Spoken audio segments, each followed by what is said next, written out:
and Mejo Communications present Coaches Speak, the podcast with Coach BMAC.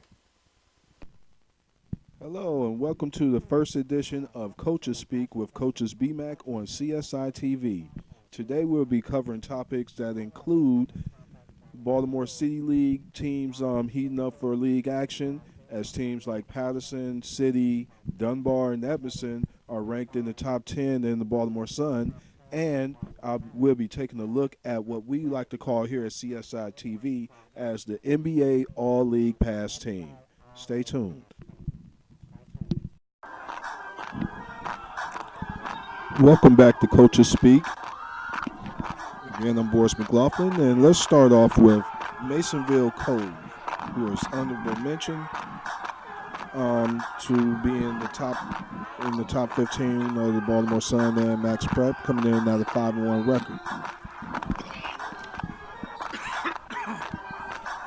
Their January will tell the tale of where they're going to be later on in the season, because they start the month by hosting Hereford and Patterson, and they end the month by going to Edmondson and Poly. And those four contests will go a long way to determine what type of team this is going to be. Next is Lake Clifton. They're currently 4-0 and ranked number 14. They start off the month for January by hosting City and going to Patterson and playing Kennedy of Montgomery County and Potomac of PG County in the Mayor's Academy tournament. But as we know, Coach Haree will have his Lakers ready to go.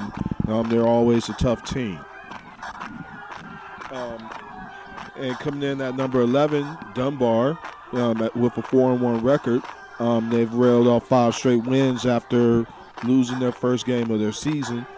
They go into January where they host Patterson, which is always a tough contest, and they play crosstown rival Edmondson, and they finish up the month by hosting Poly. So they'll be tournament tested as always. Coming in at number 6 is Edmondson. They're currently ranked number 6, and they have a 6-1 record after losing to Cape Henlopen of Delaware at the Governor's Challenge last night, 57-56. But they rebounded with a win over Wycomico out of Salisbury. And they're usually a tough team as well, and their January should be interesting as well, as they play Douglas, they go to Dunbar, and they're at Poly, and then they face Newtown and PG County Eleanor Roosevelt in the Mayor's Cup. So I expect Edmondson to be there also to have a say in what the final say in what the city championship race will look like. Coming in at number 5 is Patterson.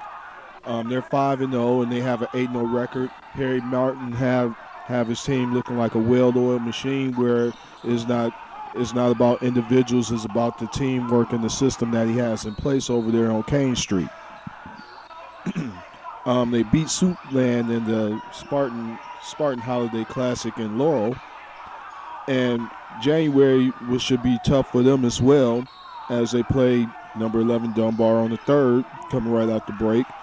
And they host number 3 Poly on the 7th right after that. And then they travel to Masonville Cove, who's an up-and-coming team in the city, and host Lake Clifton. And they play Randallstown and East Eleanor Roosevelt in the Mayor's Cup later on in the month of January. All right, number 3, coming in at number 3, Poly is 6-0.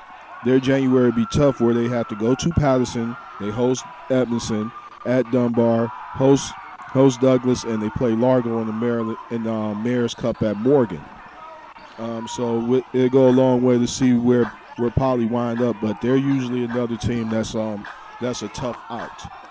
And rounding out the city teams that's in the top 15 of the Baltimore Sun and in Max Prep is City, and they come in number 2 with a 5-0 record. And they didn't have any holiday tournaments, but they host Chavez High School out of D.C. on the 3rd, and then they have an interesting matchup with number 14 Lake Clifton at number 14 Lake Clifton on the 7th, and that game is always a tough city battle for both teams. And they play Stonewall Jackson of Virginia in the MLK Hoop Fest showcase at Coolidge High School in D.C. And they play Riverdale Baptist and 3A state champions Milford Mill at the Mayor's Cup, Mayor's Academy at Morgan as well. So this should be an interesting and hotly contested race to see who's going to come out as the city title, and a number of teams who will be seeing each other more than likely in the state tournament come February and March. So stay tuned, and we'll be keeping track of those races.